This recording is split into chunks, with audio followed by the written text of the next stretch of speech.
Hello again.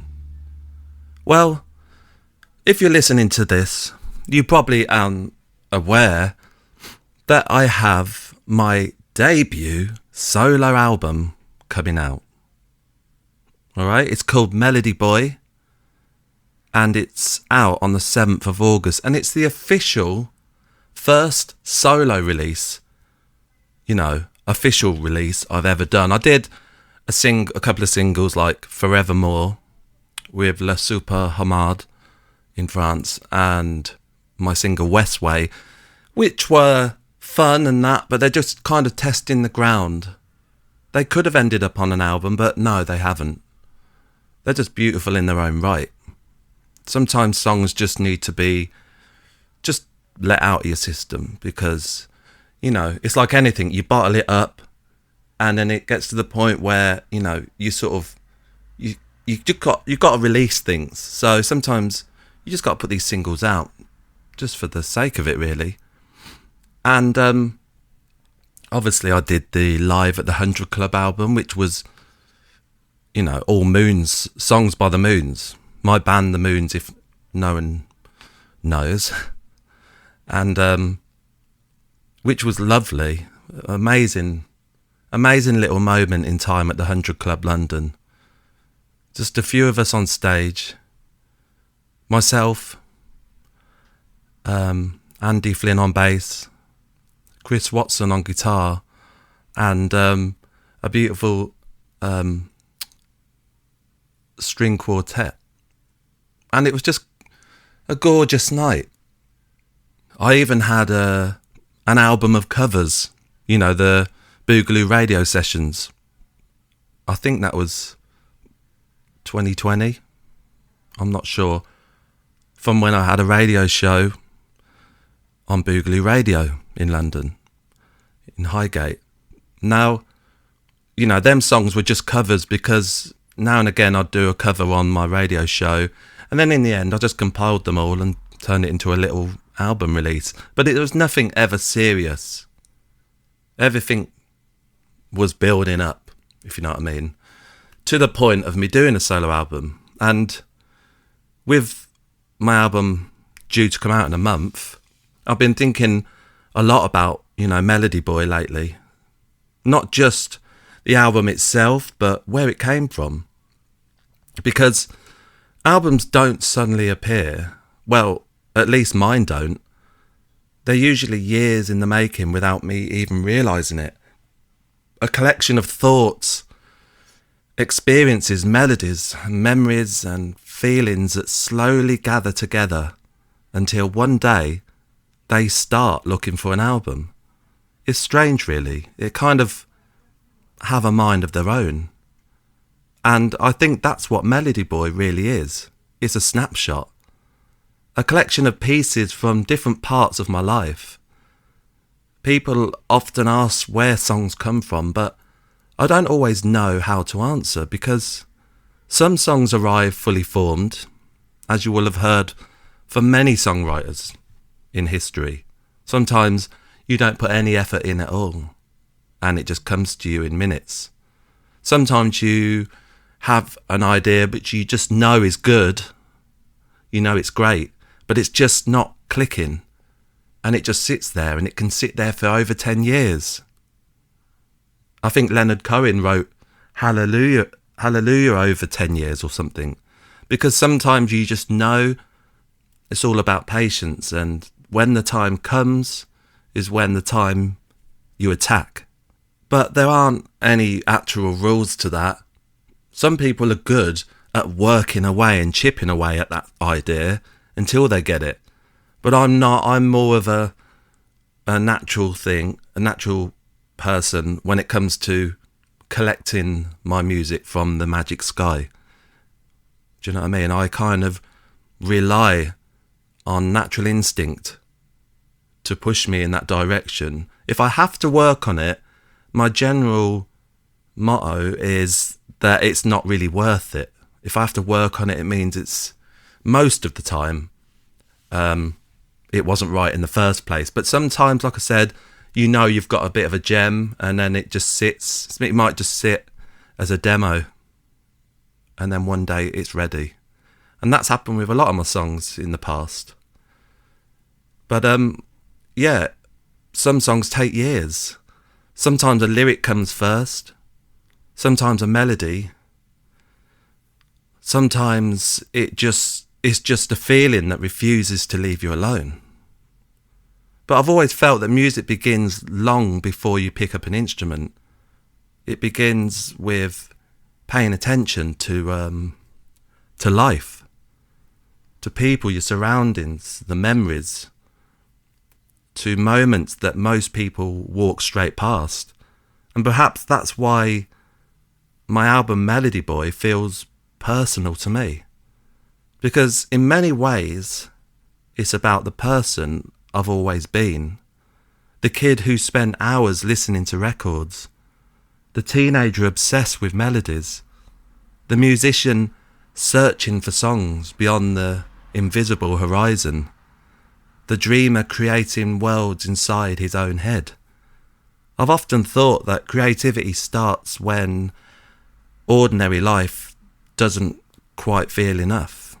Not because life is bad, necessarily, but because imagination just demands somewhere to go. And that's certainly how it felt when I was growing up.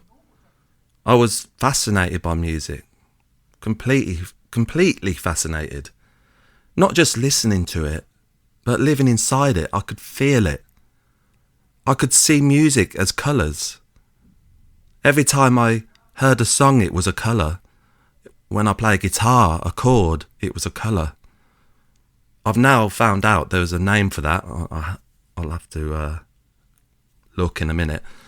But I thought it was just normal, but apparently it's not. But it was so, the music was so wedged inside me that it actually affected me, how I visualise things. A great song could change the colour of an entire day, or a great album could become a place, somewhere you visited. You know this. You'll have albums, won't you, that you just love, but you know, somewhere to escape to, I guess. And maybe Melody Boy is my attempt to create one of those places.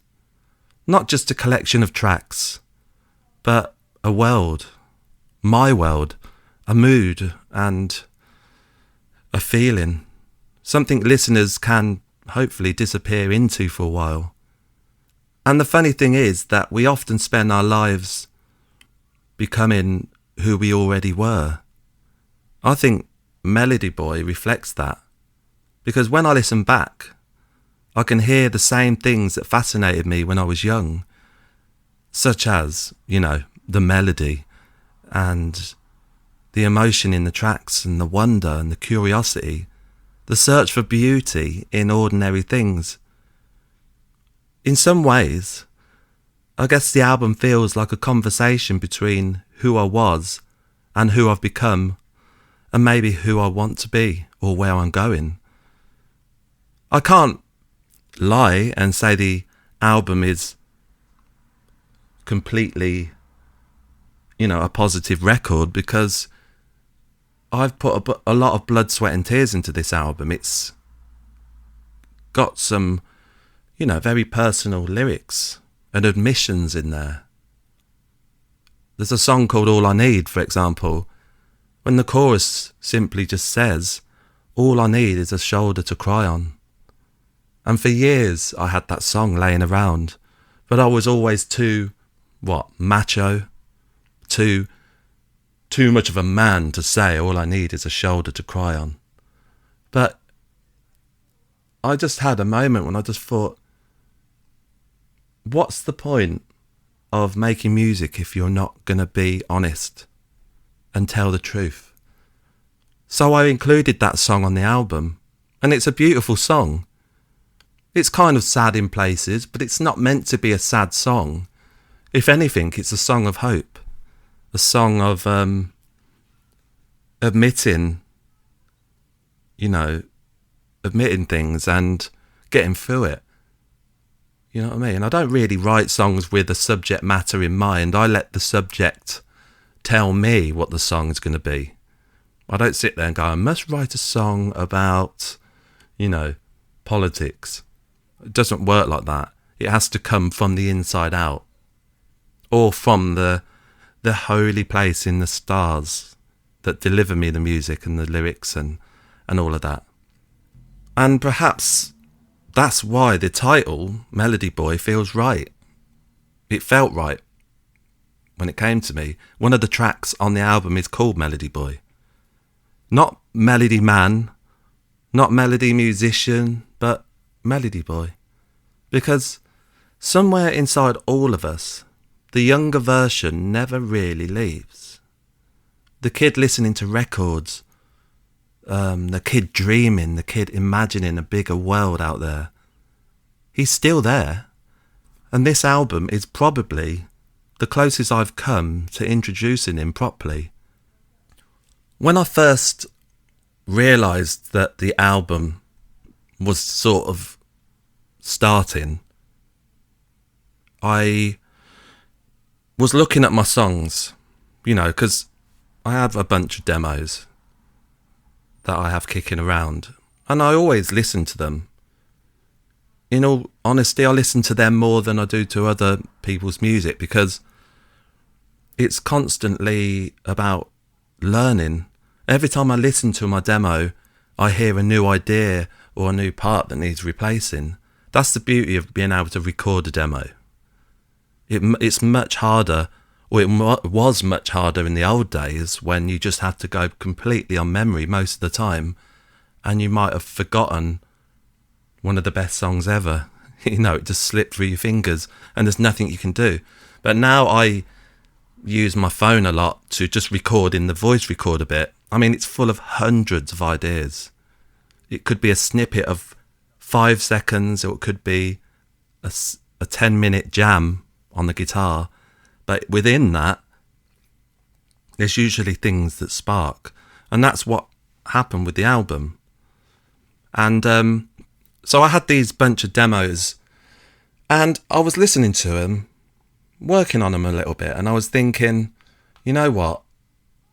They just feel... They sound good, but they just feel, I don't know, a bit sort of safe. I didn't feel like I was pushing myself at all. I was just going through the motions of recording. And I sat with them like that for quite a while. And then I saw this interview with David Bowie, which I've seen many times, but I saw it again. It popped up. It was almost like a hidden message to me. And he was saying, as an artist, you're never truly... I can't remember his exact words, but he said, you're never truly on the edge or pushing yourself until you're out of your comfort zone. And it just made me realise, you know what? For the first time, I'm going to scrap all the recordings I'd started, and I sort of flip the songs on their head and hit them with a complete different approach. For some reason, doing that or listening to Bowie, it gave like a new spark of life into the songs. And I think the first song I did that to was my single Blue, which is the opening track on the album, right? Which you will have heard by now, hopefully. And originally it was a lot more Beach Boysy in its rhythm, a lot more stop-starty with the drums. It wasn't an upbeat piece. And I always struggled to get it to gel. I loved what I'd come up with, but it just didn't tick. So all of a sudden, this upbeat sort of vibe approached it. And I'm not comparing it at all, because it's not like that. But the vibe of Mr. Blue Sky by ELO, for example, that doom, doom, doom, doom, doom, doom, doom, doom, doom, doom, that kind of vibe was the thing that it needed. And all of a sudden, that song came alive, And the melodies just felt stronger now it had this big backbeat, do you know what I mean? And that became the centre then of the album. It usually works like this when you make an album. There's usually one song that can spark a whole piece. For example, when I was in the Weller band, right, and he came up with that beautiful song called Gravity. Now, this is the perfect example, right, because it was beautiful, and he asked me to arrange the strings on that, which was such an honour, and to hear a real string section do it was like a dream come true. But anyway, we're not talking about that. We are talking about the situation. And it was quite clear that this song, demo, Gravity, was something quite special. And that's what I'm trying to say. This song, Gravity, was obviously a centre point of something he hadn't done yet. So he held it back because you couldn't just dump it on an album. It deserved more than that. And then when the time was right, all the songs for True Meanings, the album True Meanings, all came around. It's like Gravity was the gravity, you know, excuse the pun. Everything sort of was drawn to that, around that song. And that's how, you know, that's sometimes how things work. It doesn't always work like that. I'm not saying it does, calm down. But sometimes, a lot of the times, it does for me. And it's usually one song that sparks a whole movement in your head. So, anyway, the song Blue on Melody Boy kind of did that. And the rest of the songs kind of followed naturally. And, you know, when it does work like that, it gels and it makes your life so much easier because you now have some direction, you know, without being conscious of direction. I must, you know, state that. You don't think, right, what is the direction I'm going in? It doesn't work like that. It works like, well, it doesn't work like that for me. I know there are very organised people out there that probably do plan out the whole thing. But for me, it's just, like I said, a natural instinct that I have to follow. And lucky enough, each brick aligned perfectly at building this album. And I have to say I'm quite proud of it. For a debut solo album, I am quite excited. I'm really excited to know what you all think about it. I don't make music for other people, but I'm not, you know, what sort of person wants to make music for no one to hear? Of course I want you to hear it, but it has to be rooted in some sort of self thing first. You know, you have to be happy with it. You know, I hate the thought of making music just to please other people, because it would be so hollow, empty. Do you know what I mean? There'd be no soul in there, because you're just purely trying to please the listener. I mean, what's the point? If you're doing that, you might as well just pick a complete different genre and try and just be completely commercial. And my music, I hate to say it to myself, even though it's super melodic, and some people who have heard it have said like every song could be a single, which is a very nice compliment. But in this modern day of music, it's sort of ironically kind of uncommercial. But I don't know, there's all different angles to the music business these days, because the gatekeepers who used to be in control of everything kind of don't exist anymore. Now we've all gone kind of DIY. You know, record labels don't have the power they used to have. You know, when you're younger, you dreamt of getting signed to a major record label, and they just make all your dreams happen.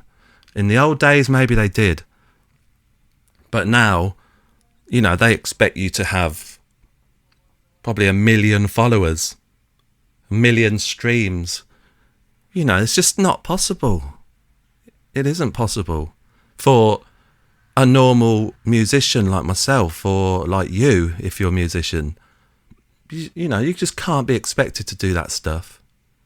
And I guess, you know, that's why I'm doing this podcast, because I feel like I can talk to you directly without the chains of social media trying to hold me back, trying to limit what I'm trying to give to you. It really frustrates me. I mean, I don't use social media for just actual fun. Do you know what I mean? I use it as a tool, right, to be able to get my stuff to you. And it, you know, social media is, you know, Facebook, etc. They try and limit it so much that you're tempted to pay for a boost or whatever they call it to promote your post. And for all you know, they're probably, you know, they'll go, I guarantee 5,000 people are going to hear this or see this link. Yeah, what? 5,000 people in Zimbabwe? You know, that's no use to me at all. So, yeah, I know I'm rambling on, but it does frustrate me. So, this is why I'm doing the podcast, so that I'm hoping that if you are a fan of what I do, you dig the thing I've always done and you want to feel part of it, that you'll come to this podcast now and you'll hear it straight from the horse's mouth. Do you know what I mean? Unfiltered, and just telling you as I speak on the fly, you know. But the album is exciting for me. It's quite a big step because I've been through quite a ride in the last few years. In all honesty, from leaving the Weller Band, from breaking up with my partner, having to move house, you know, move out when you got kids. It's not easy, is it? It's an absolute nightmare. But I've got a little flat now in the town centre, in an area where every night I'm guaranteed to see some kind of fight, drug deal, or someone just standing on top of a car, jumping up and down. You know, them kind of luxuries. You know, that's, to be honest, that's the kind of thing I used to grow up with. Hold on. You know, what I'm saying is, life takes you in a strange pattern, doesn't it? You never know which way it's going to turn. And for me, it went a bit down, and, you know, emotionally, mentally. And so basically, to make this album was a very big deal to me. It was like I was crawling back out of a hole. And it might sound really dramatic, like, oh, shut up, Andy. There's, you know, far many people worse off than you in the world. Yeah, I know. There always will be. But as you know for yourself, when you're going through a tough time, you're in your own little bubble and you're trying to survive in it. So I was literally trying to survive. I had some really dark thoughts, and I was in dark places pretty much 24/7. And to crawl out of that mess with a piece of art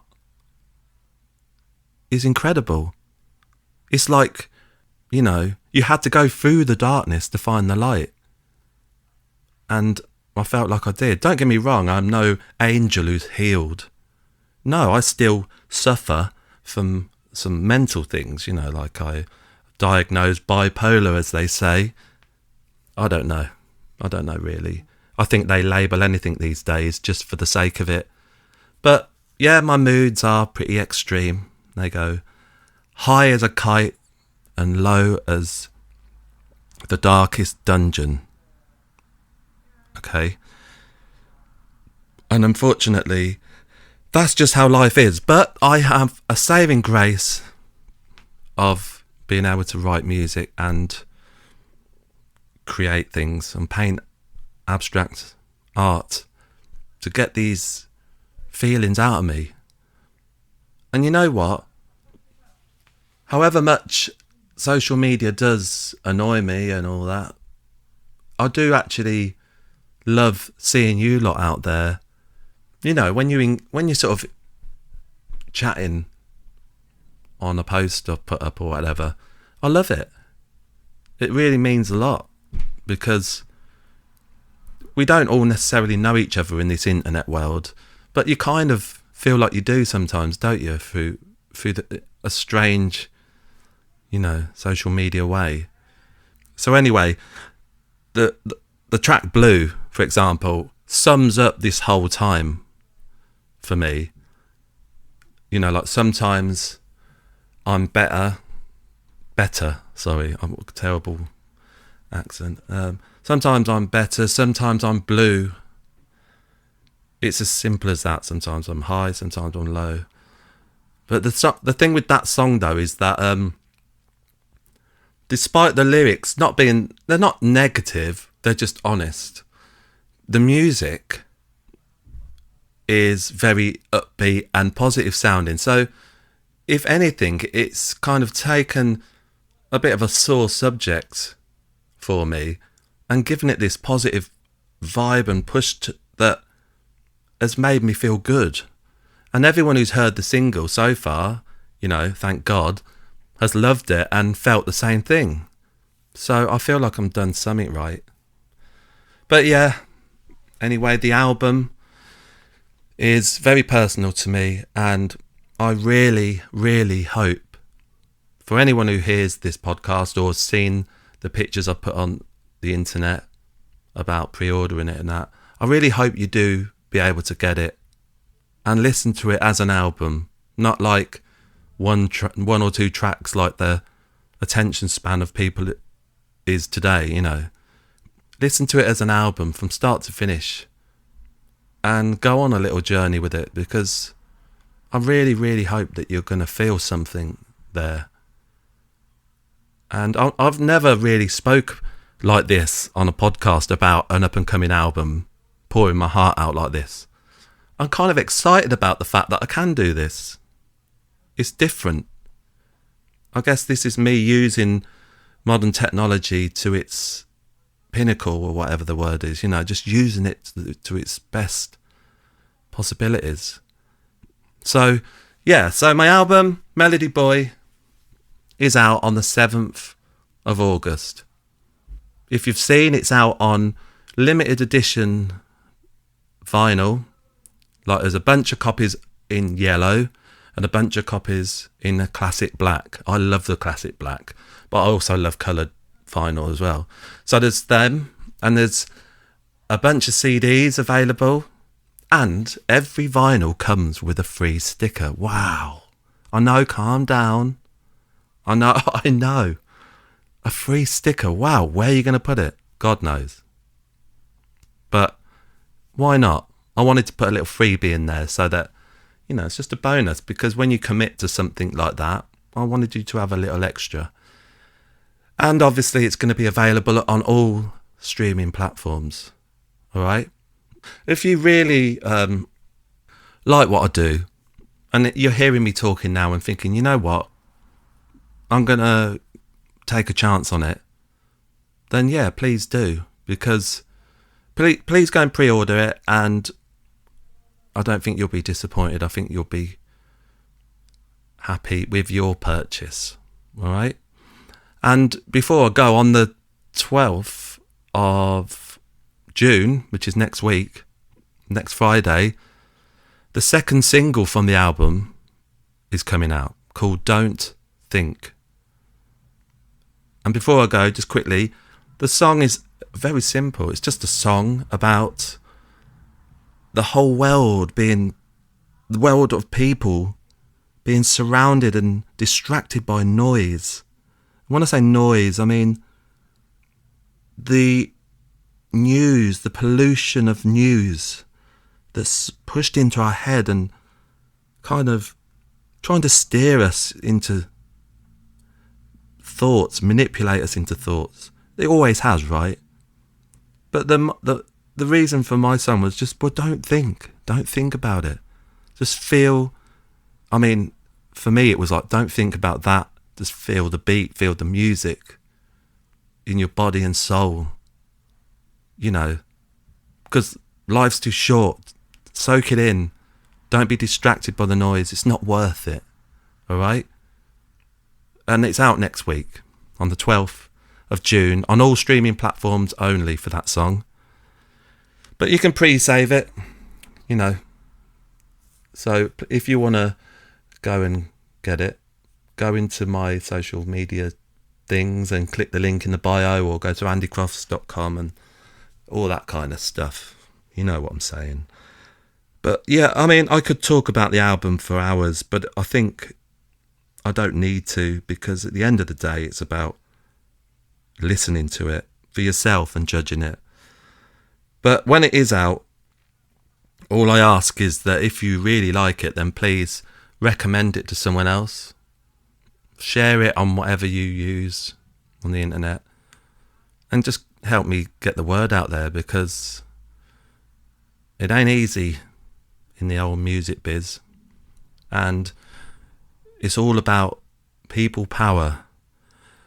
Power to the people, power to the people, right on. See what I'm saying? John knew everything.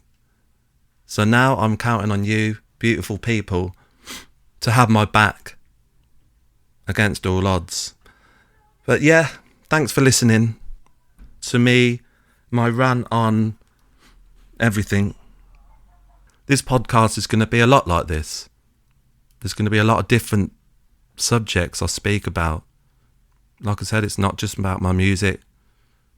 It'll be about anything. So if you like it, please give the podcast a follow. Rate it, you know, when you can choose out of 5 stars.